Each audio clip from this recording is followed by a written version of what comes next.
Well, welcome everyone to our webinar, Parenting Kids Through COVID-19. It's so good to have you guys all here. This is really interesting and unique to be online. We're used to face-to-face things at Youth for Christ and Campus Life, but it's fun to have you here. My name is Craig Dickinson. I'm the director here at Youth for Christ in Lane County. Our purpose for this time together is to help parents and guardians of teens with social distancing and distance learning. Our kids have very limited in-person interactions with their friends and other support systems. This has really been a massive shock to everyone, and our goal here is to better equip parents and guardians in this really unique time that's unprecedented in our lifetimes. Fortunately, we have technology that allows us to connect in some capacity, and so we wanted to just have some time to get some professionals in this place to help parents and guardians of kids locally. Our primary mission at Youth for Christ is to connect kids with the good news of Jesus. But it's in that space we also desire to help connect kids and families with practical help that can strengthen them, their families, in our community. Tonight we're delighted to have two professionals in our community here together with you, for you tonight. Corey Jackson is a licensed practicing counselor over at CAFA, and he is also the TIPS director, the True Insight Parenting Strategies director there. Corey received his bachelor's degree of science and psychology from Abilene Christian University, where he also received postgraduate certification in education, and received his master's of arts in professional counseling from Northwest Christian University. Corey received a postgraduate certification in foster and adoption family therapy from Portland State. He's also received extensive training in consultation and collaborative problem solving, trauma-informed care, and foster and adoptive parenting, and also received training in play therapy. So it's wonderful to have Corey here with us tonight. And our second panelist is Amanda Ormsbee. Amanda has taught at Hamlin Middle School for 7 years. And before that, she was on staff with Youth for Christ here in Eugene for 5 years. She teaches 8th grade over at Hamlin Middle School. Amanda loves teaching for the value and the relationships she has with the kids there. She loves showing the love of Jesus in those spaces and loving kids and seeing them grow. Amanda is not a parent. She wanted me to mention that. But she loves helping kids, and she loves helping kids in our community and seeing them grow. So she has a deep passion for helping kids in our community. So with no further ado, we're going to have a chance to hear from both Corey and Amanda here tonight. Just some insights that they've seen during this pandemic that's happened, that's affected our community as well. And then after that, you're going to have a chance to ask them questions directly. You can use the virtual chat that is found at the bottom of the screen, or if you're on your phone, it's on the right side of the screen. Or you can use our text line. You can text questions to 541-937-5320. That is up on your screen as well. So if you have any questions on that, or if you're not sure what that was, you can look there right now. And text them in as this progresses throughout the night. We've already had some questions that have been presented so far. So we'll start with those ones when we get to that time together. So Corey, I'm going to send it over to you to kind of share some insights that you've seen during this time, and share with everyone who's watching here. It sounds good, Craig. Let me get my screen share going here.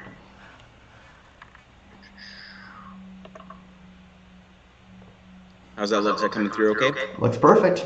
All right. Good deal. Craig, thank you so much, and thanks for having me tonight. It's a real pleasure to get to talk to some parents. So I'm going to speak a little bit tonight as a professional, as a mental health professional in the community, but also as a parent. I'm a parent of 2 teenagers. I have 2 daughters, 13 and 15. And so I'm kind of on both sides of this issue, really. I mean, I've been here to provide mental health counseling for children and for families, but I've also seen the impacts within my own household as well. So some of this will be, definitely from a professional perspective, but also I'm going to bring a little bit of my world into this as well. One of the things that's difficult when dealing with any kind of situation when there's no frame of reference, when you have no context for what's going on, is it can promote a lot of anxiety and a lot of worry. So sometimes just having a few words, having a paradigm or kind of a model to kind of wrap around the things that you see happening within yourself, within your children, and within your family, it can be really helpful. So what I'd like to do is just take a few minutes here to share a model to help understand what may be going on within yourself and within your children, specifically related to a lot of these COVID related issues that are going on right now. A lot of the separation, the anxiety, the uncertainty, the unpredictability, and finish off with just giving you a few little tools and things that might be helpful to promote some positive, healthy growth within yourself and your kids and your household. So I'm basing a lot of what I'm talking to tonight based on the experts, the people who are the real giants in the field, people like Dr. Dan Siegel out of UCLA, who's really the kind of the main guy that's researching the brain, the body, the nervous system. Interpersonal neurobiology is his field, which means our brains, our bodies, and our nervous systems, and how that impacts relating to one another. And people like Dr. Becky Bailey, who was an educator for decades and brought the world of mental health into a really conceptualized model that shows teachers and parents ways to interact with kids that really meets the needs of the different brain states that we might be in. And guys like Dr. Bruce Perry, who is a psychiatrist, he runs the Child Trauma Academy in Houston, Texas right now, but he's kind of the world's leading expert on the brain, trauma, and healing. And he's got a great quote in one of his talks that I listened to. He said, this is a psychiatrist who is the world's leading expert on trauma, the brain, and relationships. And he says when he looks at the brain and looks at what happens and the healing power of connection and relationship, he says that it's as if we are neurobiologically designed for relationship. It's like we are designed to connect, to need connection, and that connection is super healing. So that's kind of what we'll be talking about tonight. So I'm gonna walk you through a few things here. There is a whole lot of really technical names that really smart guys like Dr. Dan Siegel and Bruce Perry know. But as if you know your colors, you can learn the different states of the brain and kind of what to expect. So Dr. Becky Bailey kind of came up with this green brain, blue brain, red brain model that fits with Dr. Siegel's research as well. So the brain develops from bottom to top when you're first, and you're forming as an infant, as a baby, and up through the mid-20s, your brain continues to develop, starting with the brain stem. That's what we call the red brain.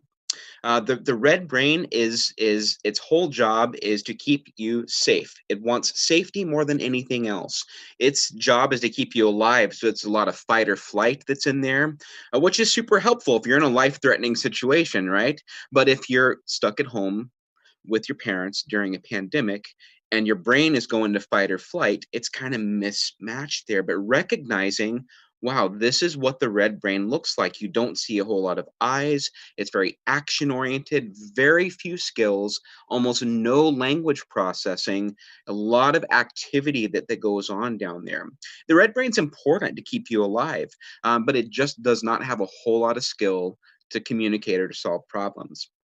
The blue brain is the next phase up that develops. The blue brain is called the limbic system. This is the seat of emotions and feelings within our being, and it's where attachment lives and connection, all of those things that let me know, am I okay with you? Are you okay with me? That all lives in the blue brain.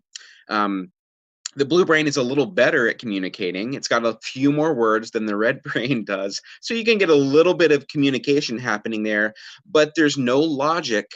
There's no kind of basis of reality. It's like whatever you feel is what you feel. And if you feel like this is unfair, that's going to be your reality for the moment. Or if you feel like this is a threat, that's going to be your reality. So trying to connect with a child who's in that blue brain can be pretty tough also. Little easier than the red brain, but we're still kind of tough. The green brain, this is the frontal lobe. The frontal lobe is all about thinking, problem solving, the executive functioning skills, those things like, can I plan? Can I think ahead? Can I manage my time? Can I think about my consequences for my actions? And can I tell you about it? Lot of skill in the green brain, lot of communication, lot of words. So each of those are really important for different reasons, and they all have different needs. The primary need for the red brain is safety. It doesn't care about anything except, am I safe or not? The primary need for the blue brain is connection.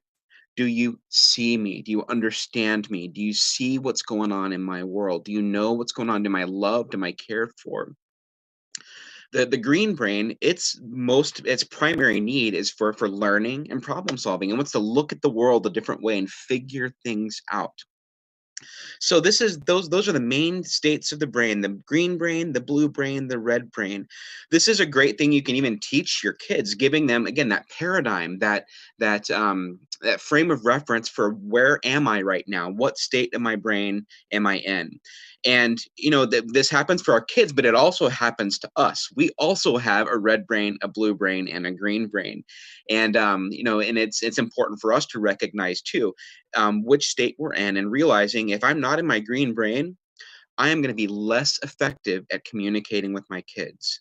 I might give consequences that are really outlandish, or that are really harsh, because I'm thinking with my feeling brain rather than my thinking brain. Or if I'm in a fight or flight, I'm in a state that's really potentially hazardous, I need to do a lot of self-regulation so I don't engage with my kids in a situation that could turn into abuse. And one of Becky Bailey's from Conscious Discipline, her trainers, had this great quote that said, "The difference between abuse and discipline is about 4 seconds." Let that sink in. So being a grown up who's able to say, "I am out of my green brain, I'm in my blue, or I'm in my red. I need to do something to self regulate. I may need to breathe. I may need to change my environment, get out of right here, because if I don't, we could go to an abuse situation really, really quickly." So again, just having that frame of reference is super helpful. So then you have to think about, how do I meet those needs? And I was thinking about this, it's hard to remember sometimes, what does each color need? So I had this thought. I was on the beach one time several months back, and I was thinking about how the water on the beach is all kind of different levels. There's like the really shallow, then there's the deeper, and then there's the really, really scary water, especially on the Oregon coast, when you see it and the waves are just crashing and it's pretty scary, and you think, nobody could swim in that. No one, no matter how skilled they are, could survive. And I was like, you know what, that's kind of like the red brain, right? That water that's so deep that it's deeper than our skill level to cope with. So when we're in that state, it's like, when you recognize your kids, they're drowning, right? And if you've ever taken like a life-saving course, I remember taking one, and they said, if you try to physically engage with a drowning person, you know what happens? They take you down. It's fight or flight, and it's the same thing. If you try to physically intervene with a child who's in their red brain, it's likely to turn into a really dangerous sort of situation there. So what that red brain needs is that it needs safety. Um, Oh, sorry.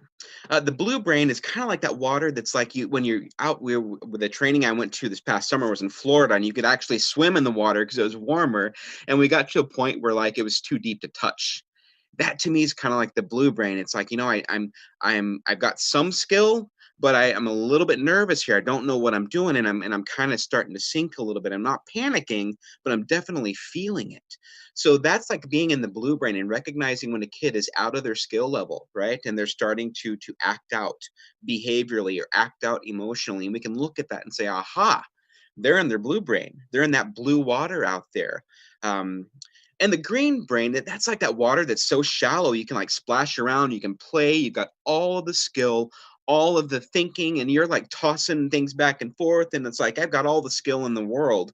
And the idea here is, you don't want to teach a kid to swim when they're in the red brain, right? Or even the blue brain. You want to teach them lessons about life and skills when they have all of that capacity. And a lot of times we want to throw consequences at a kid in a red brain, or consequences at a kid in a blue brain, when it just like floats right over their head. They're just focused on survival, or do you see me? Am I connected? So I thought about, what would you do in those situations? In a red brain, you would throw them a life ring, right? Don't go out to them. You're gonna hand them safety. With this, you have to be calm, right? You have to be a calm individual to say, look, I'm in control here. Here's safety. Come to it, right? Which is also assertive. It's saying, here is the one option. You're not in a safe space. Here's the safe space. But if you do assertive without calm, that feels like a threat, right?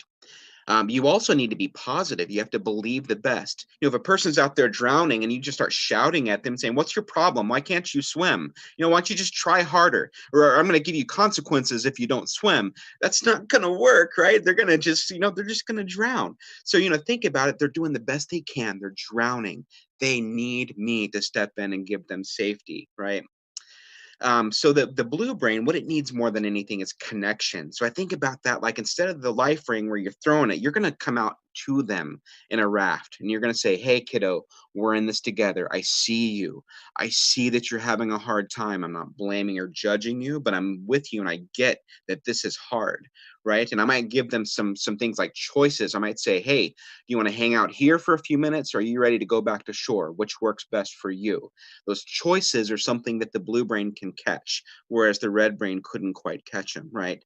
But you're being encouraging, you're being connective, you're being kind, and you're letting them know, "I see that you're in a hard spot, and I'm here with you. We're going to get through this. Trust me. I'm your grown up. We're going to get there," right? Then the green brain, it's like problem solving central, man. It's like a beach ball. You're like throwing it back and forth. "Hey, what do you think about this? What do you think about this? Well, here's what I think. What do you think? What do you think we should do to fix this? Well, here's what I think." So it's like this back and forth collaborative process. They've got all of their words, all of their skills, and all their tools. So a lot of times if you see a kid in the red brain and we throw them a beach ball, that's not going to work, right? They need to be safe before we can intervene, right? And they need to be connected before we show them how to fix the problem there.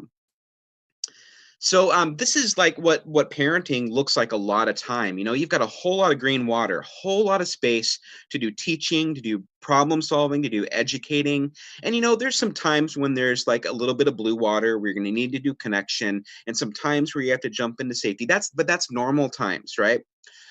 This is kind of what this season looks like in a lot of households. A lot. And I'm going to say even my own household, right? Where there once was a whole lot of green water, you see it's like shrunk. It's just this tiny little space of green water, right? Because our need for safety has grown so much. Our need for connection has grown so much. So think about, even like during the season, a lot of our parenting is going to shift way more towards connection, way more towards safety. And we're still going to have those moments of teaching, of education, of being able to connect, but really giving ourselves permission to be able to focus a little bit more on those other things is super helpful. I've got some tips and some strategies around how to do that, and I'll actually, Craig, is there a way I can send a link on the chat also? Perfect. I'll send a link with some of those suggestions on there.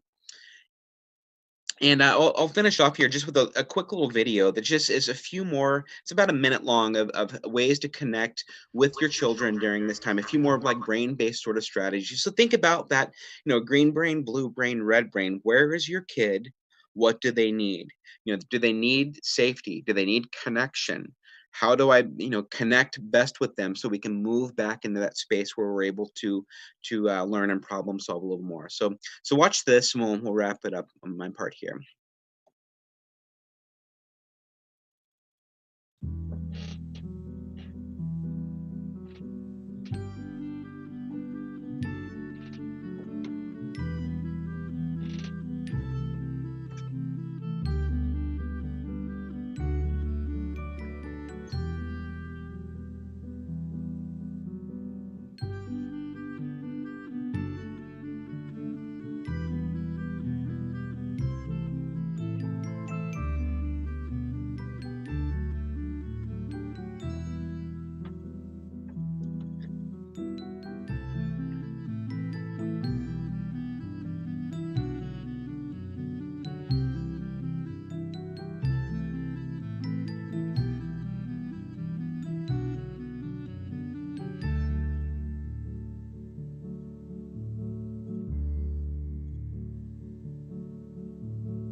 Sounds good.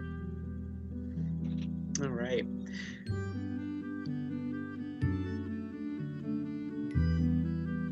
So that last part there is super important. Making sure that you practice good self-regulation skills, doing your breathing, doing prayer, doing meditation, doing the things that give you health. The very best way to get a kid back into the green brain is to have a grown-up who's there showing them this is how to get there. I'm calm. I'm believing the best in you. I'm wishing you well, and I'm here with you to get you through this moment. So thanks a lot, guys, and hope all the best for you and your kids. And um, on to the next.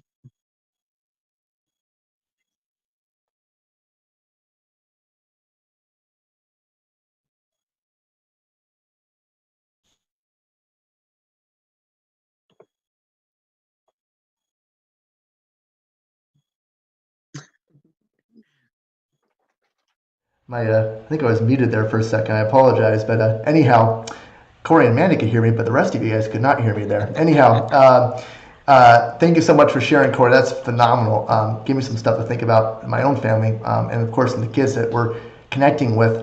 We've had some people who have sent some text messages in, and we'll be getting to those here soon in a little bit. But once again, on your screen there, you'll see you can either use the chat, which some of you guys are talking to each other. I haven't seen any questions coming in yet there. But once again, if you want to text something a little more private, so you're not putting it out there on the world to see, 541-937-5320. Once again, text us on the text line at 541-937-5320. All right, well, over to you, Amanda. We give you a chance to share some of the insights in this season and from an educator's perspective. And I'm going to turn it over to you. Thank you, Craig. And yeah, like Craig said, I'm an 8th grade teacher over at Hamlin Middle School, and I teach 8th grade language arts and social studies.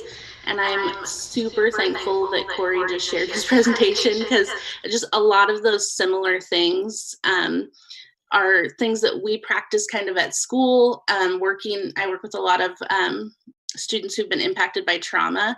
And so a lot of those things have been running through my mind as well of strategies. But before I talk about that, I wanted to kind of give you guys just some context of when I'm describing distance learning, what I'm talking about, because it may be slightly different depending on where your kids are going to school. But for Springfield, the way we've decided to do distance learning is to really prioritize care and connect. And that really goes with what Corey was saying, that blue part of your brain, like that is, even as educators, that's what we're trying to really prioritize right now. And so the ways that we're doing that is daily video chat check-ins with our students. In middle school, it's kind of odd because we have multiple groups of students. So we've kind of one group of students, we're checking in with them every day, and then our other students that we'll only see them once a week in small groups, but they're connecting with an adult every single day for 30 minutes in the morning. And then we are trying to offer some opportunities for students who want to continue growing and learning in this, and we're giving them choice. So we're offering up 6 assignments for the week, and this is across the whole Springfield school district in the middle schools. And students are able to choose 4 of those assignments to complete each week. And it's been a rough transition, honestly, but it's been good too. So I just wanted to kind of share a few challenges, a few positive things that I've seen, and then maybe some just tips. I've been asking kids to give me tips to give you guys. So those are going to be the things that I'm sharing. So as far as challenges, as a teacher, trying to balance, we know that the world has shifted to this place of uncertainty and stress and anxiety. So how to offer up services that are going to meet the needs of people whose stress level is right here, and they're living in that blue brain or that red brain, and then people whose their stress isn't as high and they want more content from us has been a really tough balance to strike with our students. And it's been something that I know that families like some families feel like, oh, you guys are just meeting our needs, and some families are like, the school's not meeting our needs. So that's just kind of been a tough challenge there on the technical side. But the main challenge is just that, most of us teachers, we became teachers because we want to have relationships with kids. And that's definitely why I became a teacher. I love my students. I tell them that I love them. I care deeply about what's going on in their lives. And those relationships look a lot different right now. It's amazing when you put a group of 30 students in a Google Meet call, how none of them want to unmute or show their face, and which is, it's fine, but the connection is just so different right now. So that's something that we're feeling too. I kind of wanted to share the educator side, just so you guys kind of know we're in this struggle with you. And I know that parents are working so hard right now. And that's actually been a kind of a cool benefit that has come out of this, is the amount of communication we've had with parents and families, and just checking in, and parents checking in, and us checking in with parents, and just trying to figure out really what students need right now.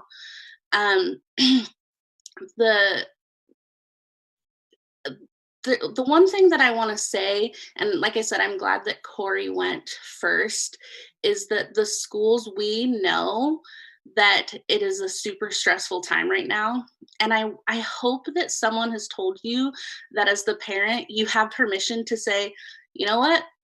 School's not the priority today. Because if your kid's not in that green brain, they're not going to be able to access any of the material that we're sending out, because the material is all about problem solving and learning and growing, as school should be. And if they're not in that place, it's pointless to try to sit them in front of their computer or put the notebook in front of them. So I've just really been trying to encourage my families and parents and students to do what they can and take the opportunities. And I know that sometimes that's a hard balance of knowing, okay, is this something my kid just doesn't want to do right now? Or is this something that they cannot do? And that's something, that you'll have to figure out as a family. But I hope that you hear that someone has given you permission that, you know what, maybe school is not the priority right now. Maybe the priority is taking care of siblings or working, or whatever your priorities are. That's okay. I do feel like there's some societal pressure to wow, you have all this time, you should have great family time right now, you should be learning and growing, trying out these new skills. And those are all really great things, but some families are living in chaos. They're just in survival mode. They're trying to get by. And so I think just knowing, doing whatever you can do is enough. And that we all want to be on the same page and really meet kids where they're at in that connection area. I told you that I asked students what they wanted parents to know, and it was really interesting because the number one thing that kids said was, tell them that just because we want to be alone doesn't mean we're not okay. Or we just want to be alone some of the time. It's okay. We're not in a crisis necessarily. I need to be alone. I'm not used to being around my family 24/7. And so that was just an interesting tidbit from kids. And then some kids were talking about how their parents are stressed out, but pretending not to be. And Corey kind of hit on that too, about modeling that self-regulation for your kids and how powerful and important that could be. So I want to encourage people in that as well, that we have the opportunity as adults to really help kids get back to that green brain. And that can only happen if we're modeling it. So I'm using all your vocabulary, so I hope that's okay. Yeah, and then for parents who are interested in how do I help my kid, I don't know, what's going on in 8th grade social studies or 8th grade math. How do I help my student? And I would say these things. One is oftentimes kids just aren't reading the directions carefully and they're just saying, I don't know what to do. And so if you sit down with your kid and have them read the directions aloud to you, much of the time they'll have figured out how to actually do it. But then if they can't, I, all of my colleagues and myself, we have office hours every day. And I know that that's true in Eugene and Bethel as well. And very few kids are utilizing that tool. So tell your kid to come join our chat, send an email, come on in and ask us questions because we are dying to connect with them and to help them. And we want to be that that person who can help them access that material. But again, I think the message right now is do what's best for your family, find some balance, and just know that if you can't engage in learning right now, that's okay. The other thing I would say is if you're just really struggling and it's a huge battle all the time, especially like middle school and down, just find them a book to read. Or have them write in a journal, just anything that's like, kind of keep, but they don't have to figure out the technology part, or they don't have to figure out how to do the directions on this huge assignment. Just have them reading is such a huge help all the time. But especially even right now, if you're struggling to get them to participate in those classroom activities. I feel like I was kind of scattered there, but No, you're great. yeah. That's helpful, Amanda. Thank you so much, and thank you, Corey, Amanda. My word, I don't have middle schoolers, but I have some younger kids. I got 2 6-year-olds and a 3-year-old, and man, I feel like I've gotten a whole plethora of information I can apply for my kids through this. So thank you guys. So we've had a few questions come in. I'm gonna put it back up on the screen one more time here. Just so everyone has those. The more questions. I've just got a few that have come in here, but we'll get to the ones that have come in. But once again, do the chat there online or text in 541-937-5320 on our chat line or text line. Once again, if you want to ask something without it being posted on the internet for the world to see, I fully understand that. Corey and Amanda were actually talking earlier just about the pressures of doing one of these things online because you're on the internet and everything you've done is now out there for the world to see. So anyhow, hopefully you guys are great. Hopefully I don't say anything ridiculous. Anyhow, so let's see here. First question coming in off the text line. So I'm struggling. I'm struggling with the balance of working at home and teaching. And this was sent kind of early on before this started. What do I do? How do I balance? How do I balance working from home while trying to teach my kids? That might be a question for both of you. Corey, do you want to maybe just speak to that first, and maybe Amanda would have something to share with that too?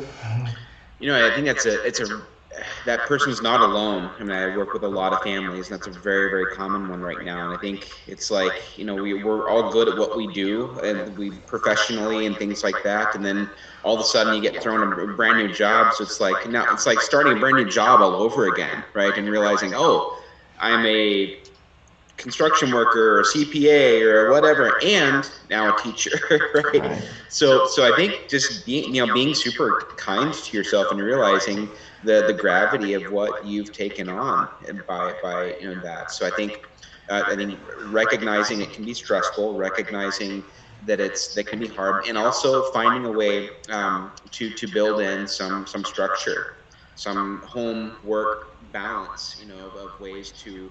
I've had some people have a corner of their room or their house or somewhere, and that's the place that's kind of sacred for work, and then other places where they're not. So It's super challenging, and I think finding ways to build structure, finding ways to even within the environment physically build boundaries around this is for this, and really when you're done with school, done with work, really having those moments of connection afterwards. Like really, you have to be even more intentional because like, oh, we're together all the time now, right? We see each other all the time.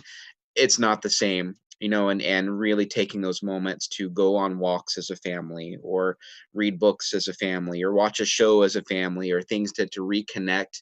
um, those natural boundaries are gone, so you have to build them in. Right on. Thank you, Corey. Amanda, would you have anything to add to that? I would only say that, a lot of my colleagues are parents and teachers, and they are struggling with this, and teaching is their profession. So it's something that like Corey said, it's so out of the ordinary and it's not what you're used to. So give yourself some permission to to let some things slip, even like it's okay. Yeah, Becky Bailey has this great acronym, Q-tip. It stands for quit taking it personally. Mm. And I think that's one of those things we have to do as parents sometimes and recognize, even if they're pushing against you, it's most likely not because they don't like you and not because you're a bad teacher. A lot of times it's because they missed their teacher, they missed their school, and that got taken away from them. So if they, it's so even recognizing, oh wow, it kind of hurts, but I recognize this is not a personal. And that's where you move from your blue to your green brain when you say, okay, I get they're having a hard time. And even making that connection. Ooh, you're having a hard day today, aren't you? I wonder if you're missing your teacher. I bet it's weird having me teach you algebra because I'm no good at it and your teacher's awesome at it.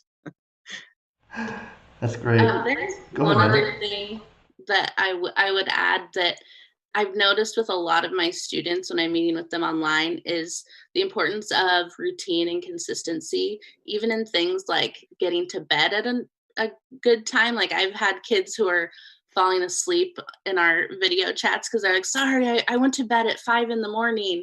Or, so just, even just little things to wherever you can maintain some routine and consistency is going to be super helpful to your kids and you. That's great, you guys. Great, wonderful. Let's see here. Next question, also off the chat line or the text line. We call it chat line, text line. My kid is struggling. Typical activities are canceled. What should I do? Should I substitute? What should I do? That might be for you, Corey. I don't know. Maybe man has something else, but probably for you, I guess. Was that question about like with normal activities being canceled? What? Yeah, I think so. Just Yeah. normal activities are canceled, and what do I do with my kid that with all the normal outlets that they have not being there anymore? How do I? It's hard to fill those things in. I mean, obviously, if you're so much lost this year, right? I mean, we've had kids who were playing sports or going to graduate and all these things that are not there anymore. I imagine it's coming from there, and there's a lot of loss these kids are feeling at this point. Yeah, for sure. I think that puts in a good perspective. I think recognizing that there's a grieving process first of all, not to rush. Hey, get over it. Hey, we got other stuff. Hey, just try go on to the next thing. It's hard, and realizing. I was talking to them earlier. My daughter, my youngest, she auditioned and got into the jazz band for the first time, and like she was having such a great time with it, and then all of a sudden it's over with, and it was really hard, that sensation of like, and when it really sunk in of like, you mean I'm not going to go back at all? No more jazz band? And I think about that for every kid. No more baseball, no more basketball, no more track. I mean, no more yearbook. I mean, all of those things that are like super important, and especially kids in different stages of development, their identity building. So it's almost like it's more than just not going to sports. It's more than just missing their friends. It's like part of who they are kind of got ripped out with some of this. So I think again, going to that place of empathy and recognizing this is hard, and letting them grieve. And I think it's okay to add some things in there, and the virtual thing is great. To an extent, it's really not the same. But having some of those things where they are able to meet with friends and do some of those things is better. And even sticking with the governor's directions of these are things you can do, these are things you can't do. Really pouring over those and saying, okay, as we're moving into phase one, what are some things that we can do now? Are there some things that we can kind of build in a little bit more at a time, still being safe, still keeping our social distancing? But and I have two kids on my caseload that they go and run twice a week together. They're track kids and they're awesome, and they run 6 feet apart on the track, different lanes, but they still get to be who they are. You know, my oldest daughter's an artist and she does a lot of art. She lost all of her art classes, but she's still finding some new ways, and she's actually working on doing some COVID awareness posters right now to help build some meaning into this time for her, and that maybe help with doing things for other people.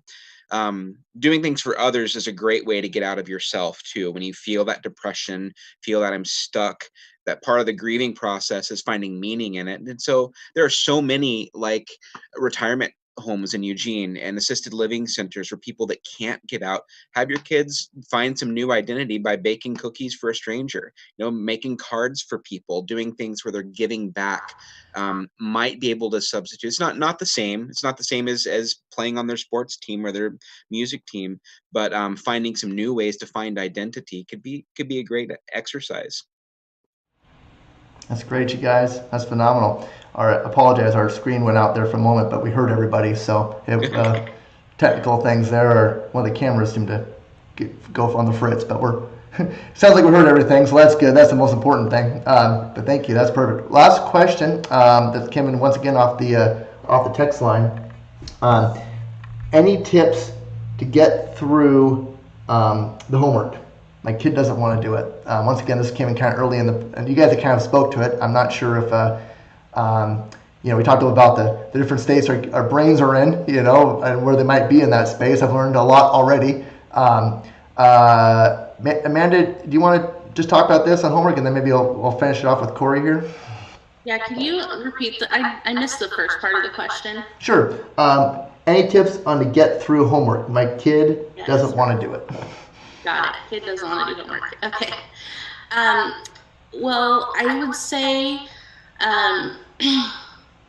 it's so dependent on the kid, and did they like homework before? Is this just like a new thing where they now don't want to do it? Is it but ultimately I think creating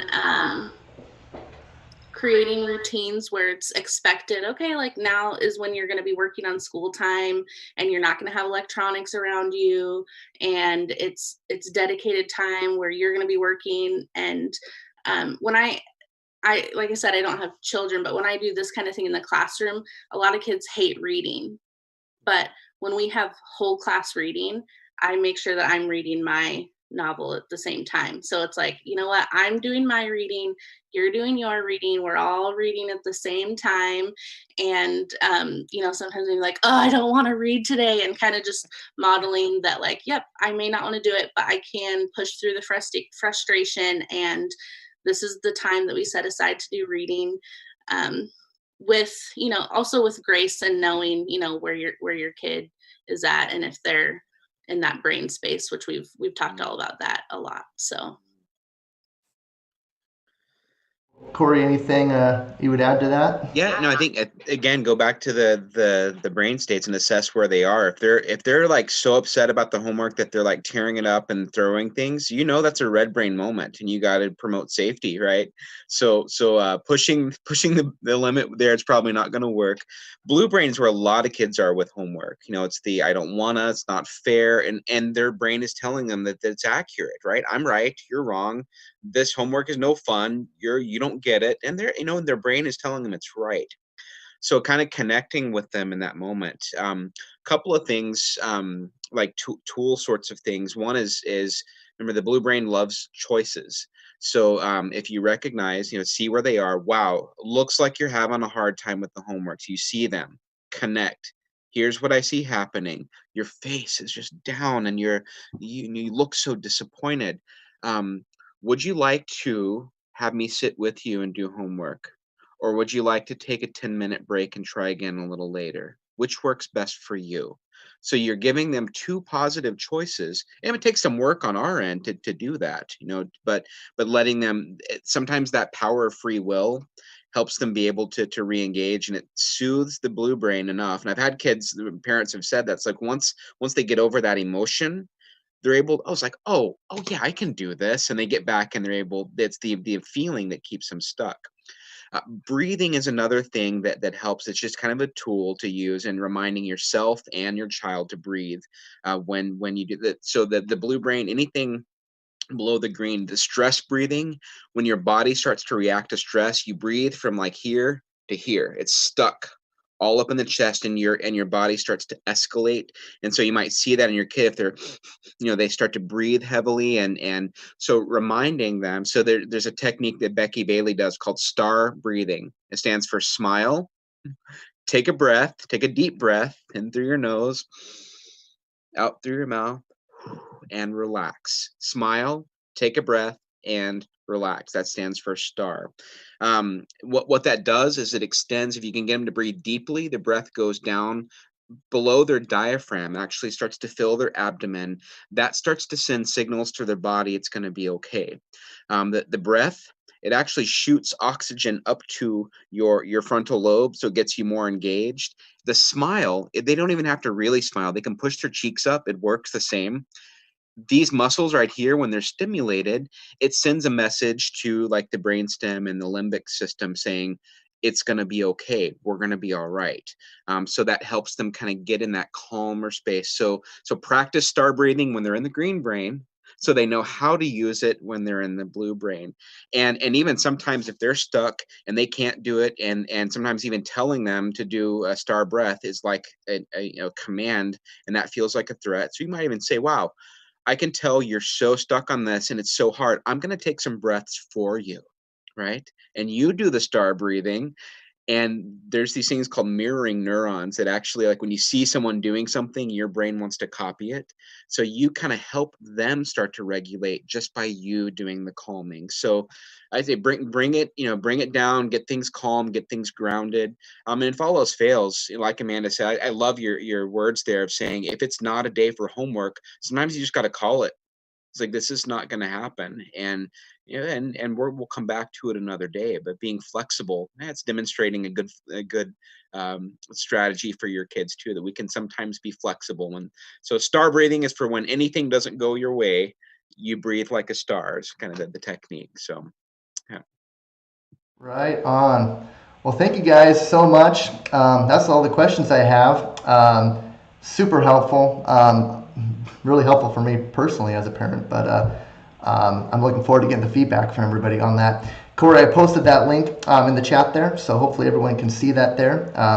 The link to the brain-based resources for people watching and their children. So thank you for that. Corey and Amanda, thank you so much for your time and helping us out here and helping families here in this community.